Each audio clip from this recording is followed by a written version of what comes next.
IT বাড়ির পক্ষ থেকে PhD two HTML Bangla video টিউটোরিয়ালের আজকের পর্বে আপনাদের সবাইকে স্বাগত জানাচ্ছি। গত পর্বে আমরা আমাদের ওয়েবসাইট এতটুকু কমপ্লিট করেছি এবং আজকের পর্বে কথা ছিল আমরা এই অংশটা দেখব কিভাবে এই সার্চ বক্সটা আমরা তৈরি করব। তো এই সার্চ বক্স তৈরি করতে গেলে আপনাকে প্রথমে আমরা যে টেকনিকটা অবলম্বন করব সেটা হচ্ছে আমরা টোটাল এই সার্চ বক্সটাকে একটা ডিভের মধ্যে ঢুকিয়ে দিব এবং সেই ডিভটার পজিশন করব রিলেটিভ রিলেটিভ করে সেই রিলেটিভ ডিভের সাপেক্ষে আমাদের এই বাটনটাকে আমরা পজিশন অ্যাবসলিউট করে দিব এবং অ্যাবসলিউট করে আমরা এই ইনপুটের সাথে এটাকে ঢুকিয়ে দিব এবং ঢুকিয়ে এটাকে ডান পাশে রেখে দিব।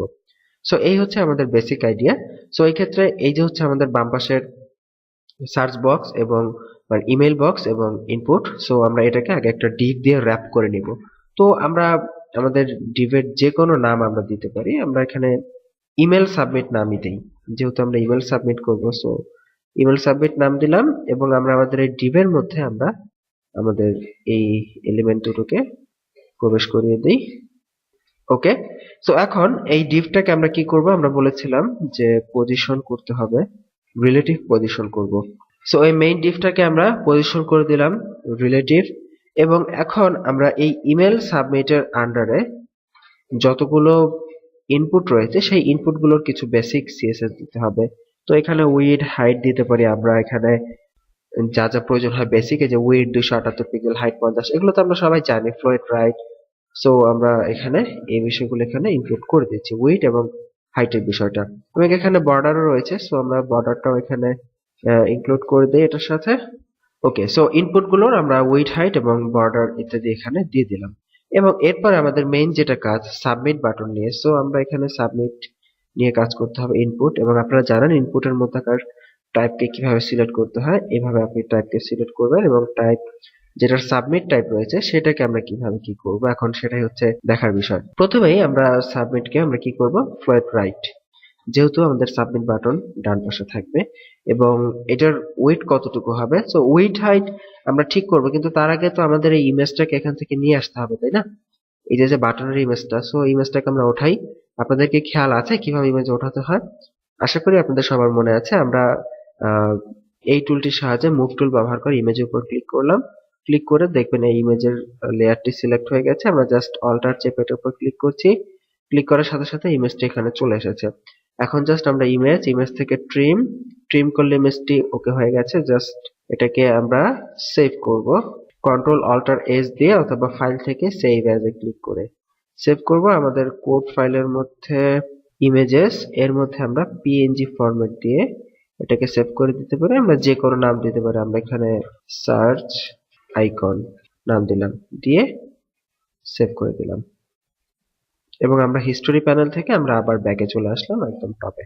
ওকে, তো এখন আমরা এটাকে আমাদের এই সাবমিট বাটনের ব্যাকগ্রাউন্ড হিসেবে ইউজ করব। তো ব্যাকগ্রাউন্ড হিসেবে ইমেজ ইউজ করতে গেলে আমাদেরকে ব্যাকগ্রাউন্ড ট্যাগ ইউজ করে background URL slash images search icon, যেটা আমরা এইমাত্র সেভ করলাম, ডট পিএনজি। এবং এটার কি হবে, এটা অবশ্যই রিপিট হবে না, এটা একবারই হবে, সো নো রিপিট।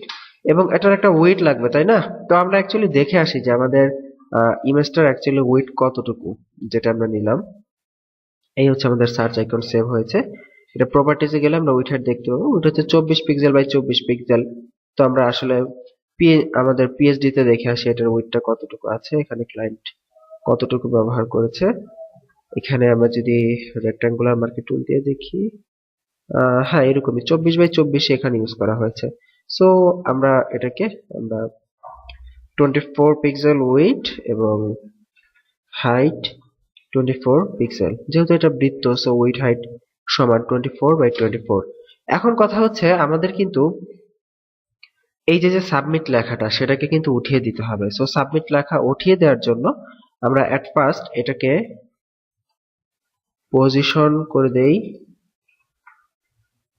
অ্যাবসলিউট এবং এটার আরেকটি নতুন এখানে সিএসএস ইউজ করতে হবে, টেক্সট ইনডেন্ট। টেক্সট ইনডেন্ট দিয়ে আমরা এই টেক্সটটাকে ঝাপসা করে দিতে পারবো, -9999 পিক্সেল, একটা বিশাল ভ্যালু আমরা দিয়ে দিলাম। এবং এটার কোনো বর্ডার হবে না, সো আমরা এটার বর্ডার করে দিচ্ছি নান। সেভ করি এবং এবার আমরা এটা রিফ্রেশ করি। রিফ্রেশ করলে দেখুন আমাদের সামনে কিন্তু এই ইমেল বক্সটা চলে এসেছে, বাট আমরা ইমেজটা দেখতে পারতেছি না।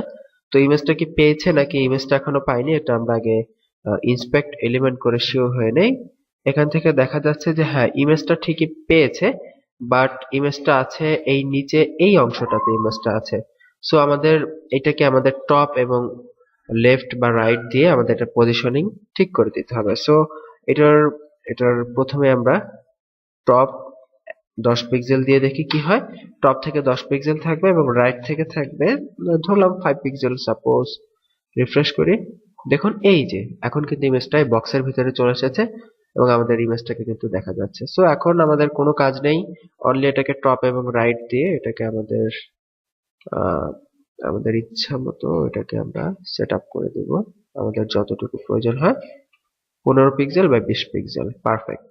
কপি করে নিলাম, কপি করে জাস্ট আমরা বসিয়ে দিলাম, রিফ্রেশ করলাম, পারফেক্টলি আমাদের ইমেজটা কিন্তু এখানে চলে এসেছে। এবং এখন এটা কিন্তু নট অনলি ইমেজ, এটা কিন্তু একটা বাটন, ঠিক আছে, এটাতে আমরা ক্লিক করতে পারবো। সো এটা বাটন হিসেবে শো করার জন্য আমাদেরকে এখানে আমরা কার্সার পয়েন্টার করে দেই, তাহলে এটা বাটন হিসেবে এখানে শো করবে। রিফ্রেশ করি, এবার দেখুন এখন আমরা এটার মাধ্যমে আমাদের সার্চ বক্সটাকে আমরা ইমেল বক্সটাকে আমরা অ্যাক্টিভ করাতে পারবো। সো দেখুন ডিজাইন কিন্তু হয়ে গেল। তার মানে এখানে মেইন টেকনিকটা হচ্ছে একটাই, যে আমাদেরকে অনলি আমাদের একটা মেইন ডিভ নিতে হবে, সেটার পজিশন রিলেটিভ এবং এই ইমেজটার পজিশন অ্যাবসলিউট। এবং এটার সাবমিট বাটনের যে সাবমিট লেখাটা ছিল সেটা টেক্সট ইন্ডেন্ট ব্যবহার করে আমরা এটাকে নাই করে দিয়েছি এবং এটার যে বর্ডার ছিল বর্ডারটাকে আমরা নান করে দিয়েছি। সো এই ট্রিক ফলো করে আমরা এইভাবে বাটনগুলো তৈরি করে ফেললাম। আশা করি বুঝতে পেরেছেন। আগামী পর্বের আমন্ত্রণ রইল, আগামী পর্বে আমরা বাকি পার্টগুলো কমপ্লিট করার চেষ্টা করব। আল্লাহ হাফিজ।